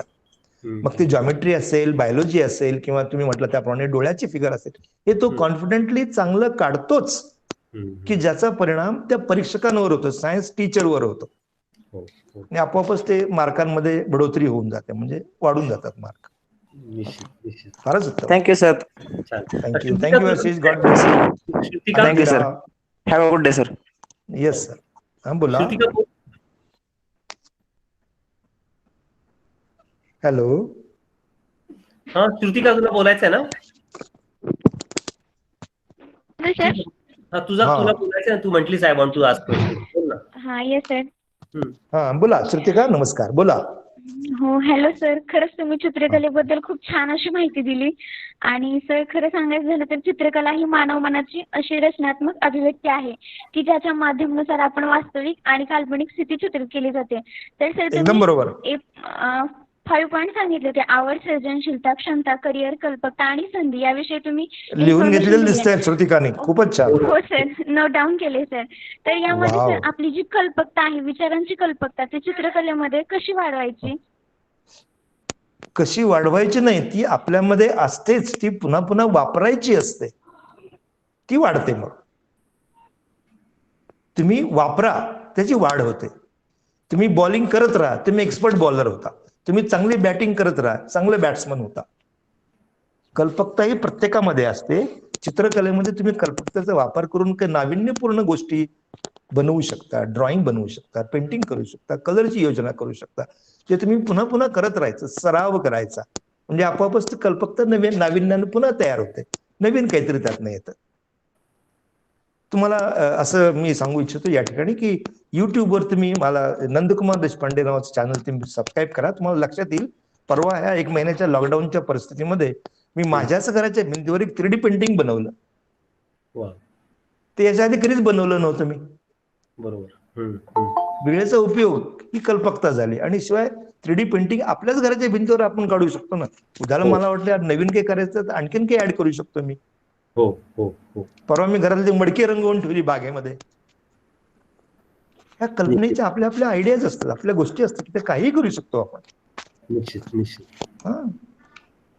ठीक आहे. अजून कोणाला प्रश्न विचारायचा आहे? हा, कोणाला विचारायचा प्रश्न अजून? हा, देशपांडे सर. हा सर, बोला ना. बोला ना. तुमचा स्पीकर हो माझा स्पीकर ऑन आहे ना?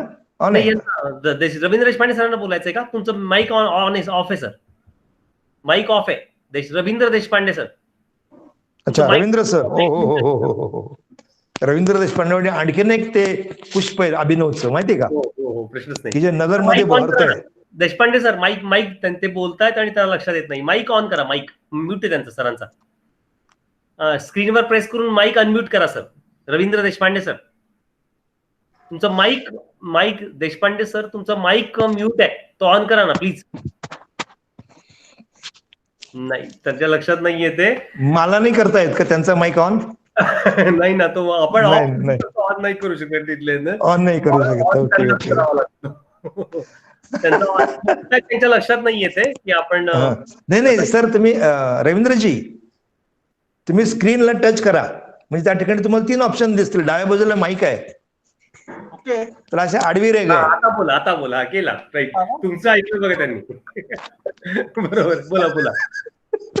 एक चित्रकार एका चित्रकाराला सांगू शकतो, ते ऐकू शकतो आणि कळू शकतो त्याचं. निश्चित.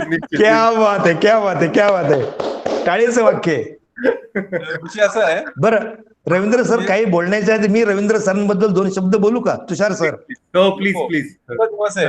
नाही, बोलू द्या. हे बघा, मी जरी कला शिक्षक असलो तरी रवींद्र सरला अख्खं अहमदनगर ओळखतं, हे माहिती का आपल्याला? चित्रकार म्हणून, हो का? पत्रकार म्हणून, कलाकार म्हणून. निश्चित. यापेक्षा काय सुंदर गोष्ट असू शकते समितीच्या दृष्टीने? निश्चितच. रवींद्र सर बोला सर प्लीज. 2 मिनिटं घेतो मी. हो निश्चित सर. कसं आहे की आज पहिला प्रथम रंजनकर सरांचं अभिनंदन. बरोबर. त्यांनी सांगितलं की हा माणूस उन्हाळ्याच्या सुट्टीमध्ये असो, लॉकडाऊन मध्ये असो, काही ना काही विद्यार्थ्यांसाठी करत असतो. म्हणजे स्वतःचा वेळ इतरांना देणं ही साधी गोष्ट नाहीये. हॅलो, हा बोला. हा ऐकतोय मी तर ऐकतोय बुवा. ऐकू येत आहे. आणि मग या अशी काही सर्व माणसं या गोष्टी करू शकत नाहीत, वेळ देऊ शकत नाहीत, आपला अमूल्य वेळ. आणि हा वेळ आपण दुसऱ्यासाठी देणं ही खूप मोठी सेवा आहे. आणि ज्ञानाचं काम कोणत्याही विषयाचं असू, ते आपण अत्यंत तळमळीने, कारण आपल्या चेहऱ्यावरचे जे हावभाव आहेत रंजनकर सर, ते अत्यंत सकारात्मक भाव आहेत.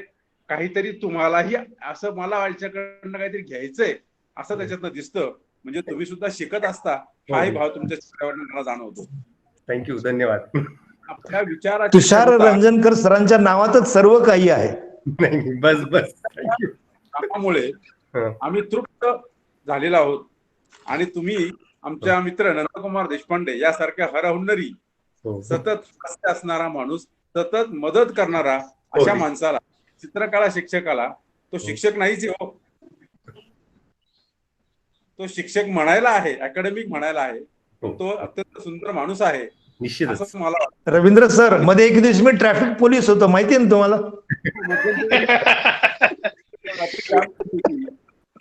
आणि लोकांना किंवा थांबा जरा, लाल लाईट लागला थांबा, हिरवा लाईट लागला चला, एवढी घाई करू नका. हे सुंदर. म्हणजे तुमच्यामध्ये जो मला एक प्रश्न असा विचारायचा आहे, तुमच्यामध्ये हा उत्साह येण्यासाठी तुम्ही कुठलं टॉनिक घेता का? हो घेतो ना, घेतो. त्या टॉनिकचं नाव आम्हाला कळलं, आम्ही सगळे विद्यार्थी पण घेऊ शकतो. विद्यार्थी सहाय्यक समिती.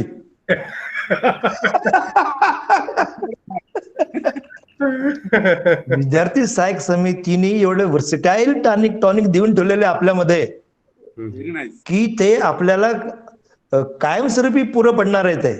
निश्चितच. अगदी.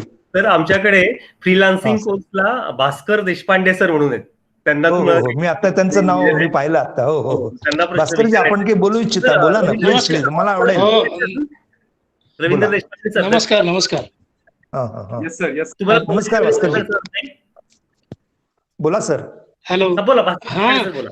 तुमचा बायोडेटा सगळा बघितला तर खूप छान, बरंच मोठं काम आहे तुमचं.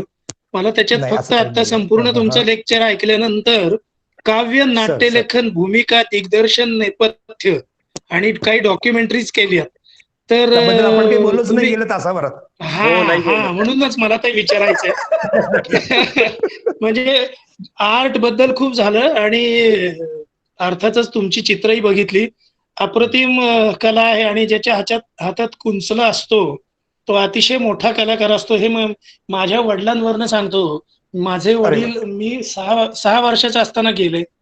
मला खूप कमी लाभ मिळाला, पण ते साईन बोर्डचं काम अतिशय उत्तम करायचे. तर मला कुठलं गाव सर आपलं, भास्कर सर? माझं गाव फलटण. फलटणचं आपण? बरं. हो, मी फलटणचा प्रॉपर आहे. तर बरं. 1968 साली वडील गेले माझे, पण ते हा, हा. साईन बोर्डचं काम उत्तम करायचे. तर मला आज तुमचं सगळं ऐकून त्यांची आठवण झाली. अर्थात ते कुठेही असं तुमच्यासारखं GD आर्ट वगैरे असं काही शिकलेले नव्हते, परंतु निरीक्षणातनं ती व्यक्ती शिकलेली होती बरोबर, आणि बरोबर. साईन बोर्डचं काम अतिशय उत्तम करायचे ती. तर चित्रकला किती म्हणलं की सुंदर, सुंदर. कुठंतरी वडिलांच्या स्मृतीला हे मिळतं. आणि हो, परत हो, त्याच्यात हो. नंदकुमार देशपांडेच म्हणल्यानंतर, देशपांडे म्हणल्यानंतर तर अजून जवळीक निश्चितपणे होते. पण मला बरोबर, थोडस बरोबर. नाट्यलेखन, भूमिका दिग्दर्शन आणि हो सर, डॉक्युमेंटरी हो सर. याबद्दल सांगितलं तर ते ऐकायला मी नक्की आवडेल. सांगतो. हो, मी सांगतो. पहिल्यांदा आपलं अभिनंदन. साईन बोर्ड पेंटरचे आपण पुत्र आहात, सुपुत्र आहात. हो हो. मी स्वतःही साईन बोर्ड पेंटर आहे. मैलाचे दगड पण मी रंगवलेले आहेत. मुंबईच्या कॉलेजचे जे बाकडे असतात, इंजिनिअरिंग कॉलेजचे, त्याला पण मी 2 पैसे 1 नंबरनी काम केलेलं आहे. त्यामुळे साईन बोर्ड पेंटिंग हे काही कमी नाहीये, अत्यंत सुंदर गोष्ट असते ती. एकेकाळी त्याचा मान होता. आता डिजिटलच्या युगामध्ये, फ्लेक्सच्या युगामध्ये साईन बोर्ड पेंटर थोडेसे मागे पडलेत, पण तो एक फार सुंदर भाग होता एकेकाळी. हो. म्हणजे प्लेन शब्दांना 3D कसं करायचं साईन बोर्ड वाल्यांनीच करावं, असं त्या मागचं गणित असायचं एकेकाळी. त्याबद्दल खरंच मला खूप चांगलं वाटलं भास्करजी, आपल्याशी बोलतोय मी. माझं तेच एक प्रकार आहे, काव्य क्षेत्र वगैरे किंवा नाटक वगैरे, ते सुद्धा फार मजेशीर त्याच्या मागची गंमत आहे. 10वी नंतर मी सरळ GD आर्टला गेलो, त्यामुळे माझं 11वी 12वी राहून गेलं. बर. आणि मग 11वी 12वीला इथं नाईट स्कूलमध्ये मी ऍडमिशन घेतलं, नगरमध्ये, बर. नोकरी लागल्यानंतर. आणि एका एकांकिकेमध्ये काम केलं. परंतु त्याची जी पार्श्वभूमी ती परत समितीमध्ये जाते. अच्छा. समितीमध्ये पु ल देशपांडेंचं एक एकांकिका आम्ही बसली होती, गोखले क्लब आणि समितीचे आणखीन काही विद्यार्थी. म्हणजे तिथे एक हॉस्टेल होतं छोटंसं, ज्या ठिकाणी आता फर्ग्युसन रोडला मोठी इमारत आहे, तिथं कौलारू घर होतं, त्या ठिकाणी काही मुलं राहायची. तर आम्ही एक एकांकिका बसवली होती, विठ्ठल तो आला आला. त्यात मला भटजीची भूमिका दिली होती आणि ती भूमिका आम्ही यशस्वीरित्या पार पाडली. 25 रुपये काही देणं नाही झालं आम्हाला त्या पु ल देशपांडेंच्या एकांकिकेची जी रॉयल्टी असते ती मॅडमने नेऊन द्यायची असते नानापेठेतून, गावात जाऊन. बर. मग ते आम्हाला सांभाळून घेतलं काही लोकांनी समितीच्याच. पण समितीच्या लजपत भवनला माझं पहिलं नाटक सादर झालं. बर. त्यानंतर नाईट स्कूलमध्ये असताना 2 वर्ष मी नाटकातनं कामं केली. आणि मग नगरच्या नाट्य संस्थेने मला उचलला. नाट्यशलाका नावाची एक इथली संस्था आहे, त्या संस्थेतर्फे मग आम्ही राज्य नाट्यामध्ये जायला लागलो. मग मी कलाकार असल्यामुळे मग मला नेपथ्य करणं हे एक असतंच, मग त्यामध्ये आलं. थोडासा अभिनय, बरंचसं नेपथ्य, असं सुरू झालं आमचा तो प्रवास. आणि मधल्या काळामध्ये मग दुसऱ्याची का बरं आपण नाटकं करायची म्हणून मग मी स्वतः काही एकांकिका लिहिल्या. त्यातली एक एकांकिका आहे ती इथल्या नगरच्या बऱ्याच लोकांना माहिती, त्या काळातल्या, किनाऱ्याने असं त्या एकांकिकेचं नाव आहे. तिला राज्य स्तरावरचं पहिलं बक्षीस मिळालं लेखनाचं.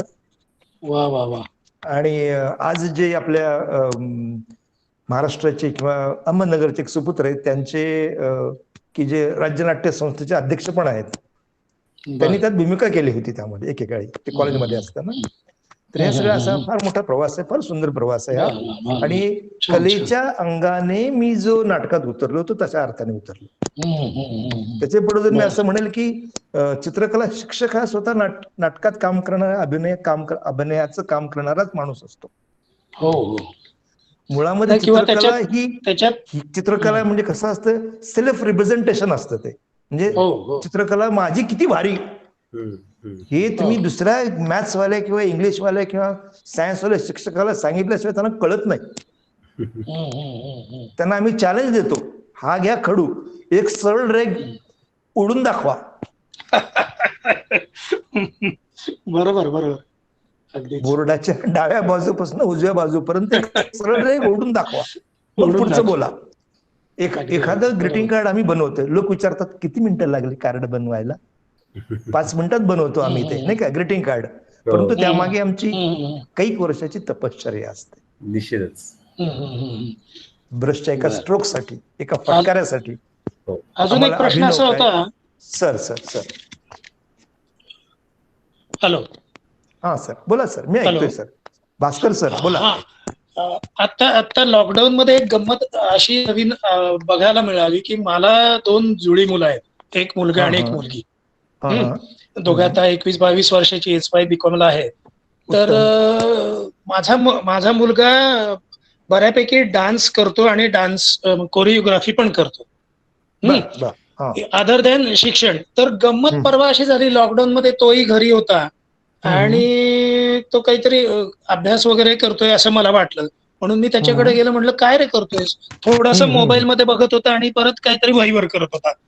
तर मला एका अर्थाने अतिशय आश्चर्याचा आणि आनंदाचा धक्का असा बसला की तो सर पेन्सिलनी शेडचं चित्र काढत होता आणि म्हणलं मोबाईल मध्ये का बघतोयस? तर तो मोबाईल मध्ये युट्यूबला काहीतरी चित्र बघत होता आणि त्याच्यातून ती काढत होता चित्र.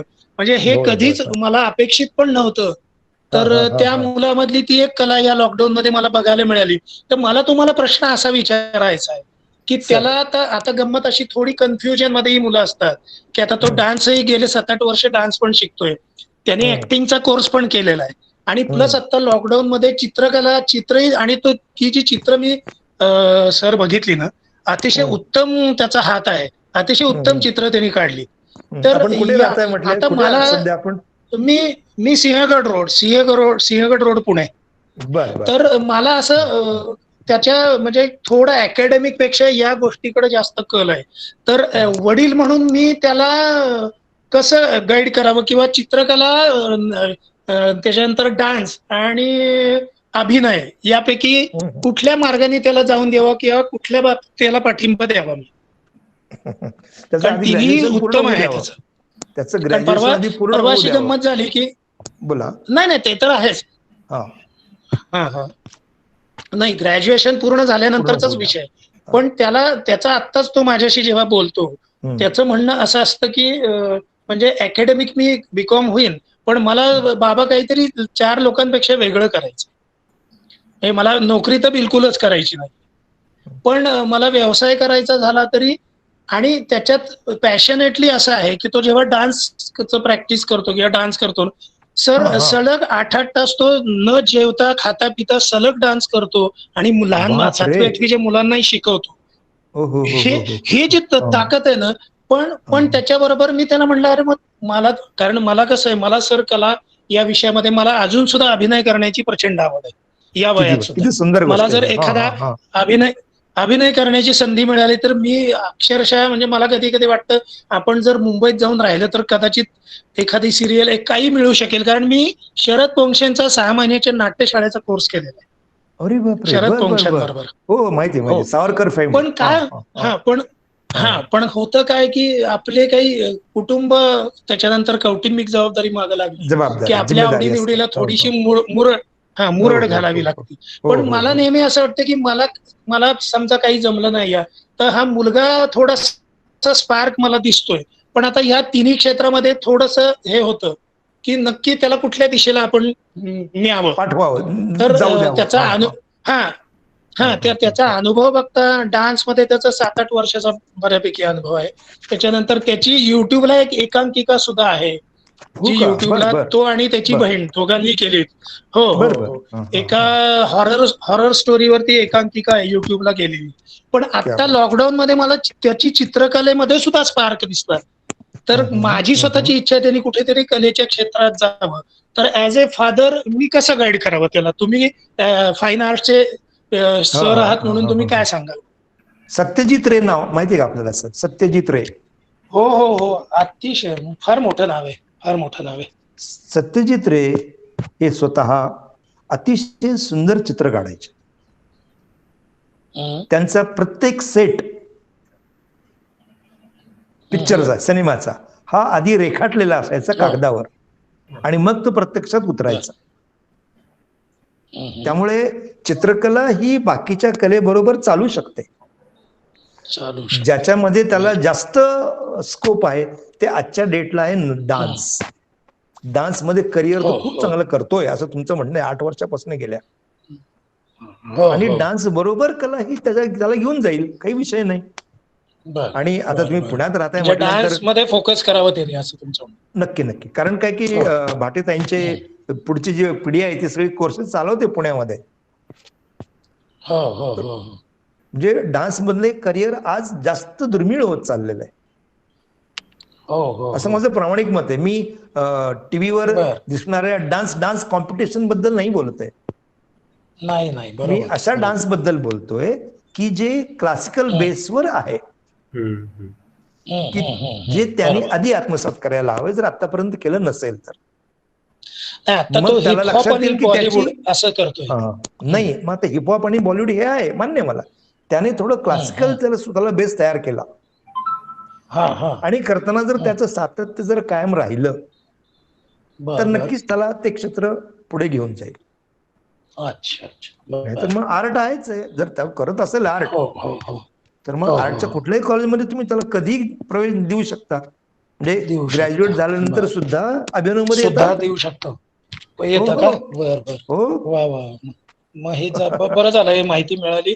तर अगदी निश्चितपणे अगदी. त्या दृष्टीने ग्रॅज्युएशन प्रयत्न करेन नंतरही मी. कलेच्या क्षेत्रामध्ये येता येतं. बर बर अभिनवला खूप मुलं बर बर आहेत अशी की जी बर बर ग्रॅज्युएट बर. दुसरीकडे होतात आणि मग आमच्याकडे येतात. बर बर बर. छान छान छान. वाटलं. थँक्यू मस्त thank you sir. Thank you sir. Thank you. तुम्ही छान पुन्हा माहिती भेटू. दिलीत मला. हो येस नक्की येस. नक्की भेटू. Yes yes.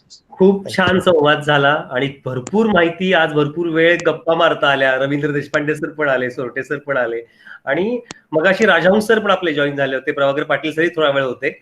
हो पण का? हो हो बापरे, ग्रेट राजहंस ग्रेट. पुस्तकाला खूप छान आहे हा म्हणून ते पण जॉईन झाले होते आपल्याला. हा हा त्यामुळे आज खूप छान सगळ्यांशी छान चर्चा झाली आणि सगळ्यांना संवाद झाला आणि मुलांना विशेषतः हा सगळा कॉल रेकॉर्ड हो होतोय आणि अनेक हो मुलांपर्यंत हो हो. पोहोचणार आहे पुन्हा. त्यामुळे या बरोबर आहे संदर्भामध्ये अनेक माहिती सगळ्यांपर्यंत पोहोचेल.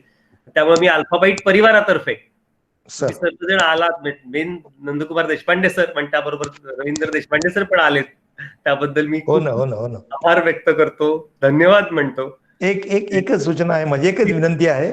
बोला बोला. माझा मोबाईल नंबर असेल जर आपल्याकडे तर हो तोही त्यामध्ये टाका. हो हो म्हणजे ज्यांना कोणाला भविष्यामध्ये समजा काही अडचण असेल किंवा काही वाटलं विचारावं असेल सांगा ना मोबाईल तर ते नंबर. माझे सर मी टाकतो, हा सांगा ना काय मोबाईल नंबर येस तुमचा, WhatsApp number. 9860495615. Okay okay, thank you. निश्चित विद्यार्थी ह्या नंबरवर मला कम्युनिकेट करतील आणि तुम्ही निश्चित त्यांना चांगलं गाईड कराल याची पूर्ण आम्हाला कल्पना आहे. खूप खूप पुन्हा एकदा सर्वांचे धन्यवाद. आपली वेळ आता पूर्ण संपलेली आहे. Dhanji sir, thank you thank you thank you thank you. धन्यवाद सर. धन्यवाद धन्यवाद. Thank you Sanjay. Shivam thank you. Dhanaji thank you. बरीच मुलं जॉईन झालेली होती.